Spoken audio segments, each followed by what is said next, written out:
एवं देव चतुर्दशात्मक जगत् रूपेण जात पुनः तस्योर्ध्वं खलु सत्यलोकनिलये जातोऽसि धाता स्वयं यं शंसन्ति हिरण्यगर्भमखिल त्रैलोक्यजीवात्मकं योद्भूद्भीतरजो विकारविकसन् नानासि सृक्षारसा सोऽयं विश्वविसर्गदत्तहृदय सम्पश्यमान स्वयं बोधं खल्वनवाप्य विश्वविषयं चिन्ताकुलस्तस्तिवान् तावत्त्वं जगदां पते तपतपे देवं हि वैहायसीं वाणीमेनमशिश्रव श्रुतिसुखां कुर्वं स्तव प्रेरणा कोऽसौ मामवदत् पुमानिति जलापूर्णे जगन्मण्डले दिक्षु द्वीक्ष्य किमप्यदीक्षितवता वाक्यार्थमुत्पश्यता दिव्यं वर्षसहस्रमाततपसा तेन त्वमाराधित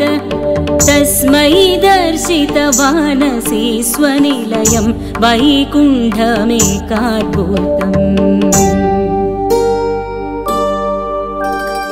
माया यत्र कदापि नो विकुरुते भाते जगद्भ्यो बहिः शोकक्रोधविमोहसाध्वसमुखा भावास्तु दूरं गता सान्द्रानन्दछरी च यत्र परम ज्योतिप्रकाशात्मके तत्ते धाम विभावितं विजयते वैकुण्ठरूपं विभो यस्मिन्नाम चतुर्भुजा हरिमणि श्यामावदात द्विषो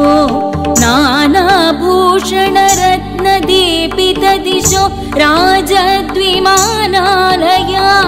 भक्तिप्राप्त तथा विदोन्नतपदा दीव्यन्ति दिव्या जना तत्ते धाम निरस्त सर्वशमलं वैकुण्ठरूपं जये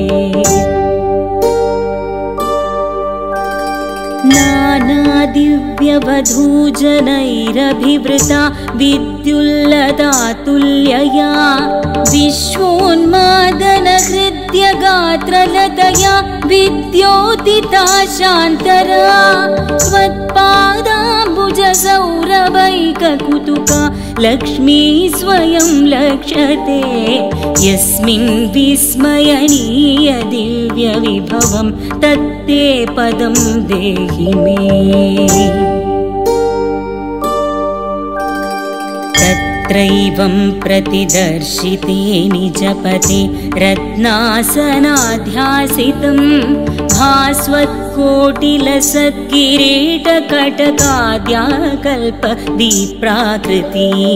श्रीवत्साङ्कितमातकौस्तुभमणि छायारुणं कारणं विश्वेषां तव रूपमैक्षतविधि तत्ते विभो भातु मे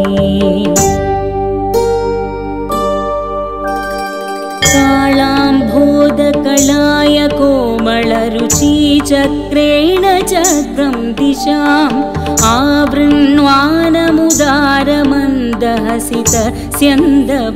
आवृण्वानमुदारमन्दहसितस्यन्दप्रसन्नाननं राजत्कम्बुगदारि पङ्कजधर श्रीमद्भुजामण्डलं स्रष्टुस्तुष्टिकरं वपुस्तव विभो मद्रोगमुद्वासये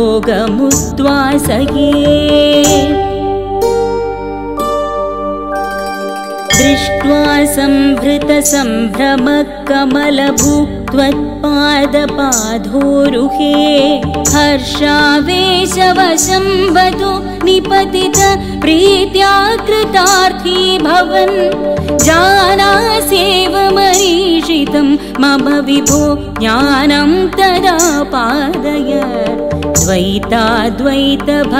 स्वरूप परमित्याचष्ट तं त्वां भजे ताम्रे चरणे विनम्रमथतं हस्तेन हस्ते स्पृशन् बोधस्ते भविता न सर्गविधिभिः बन्धोऽपि संजायते इत्याभाष्य गिरं प्रतोष्य निरतां तच्चित्तगूढस्वयं सृष्टौ तं समुदैरय स भगवन् उल्लासयोलाघत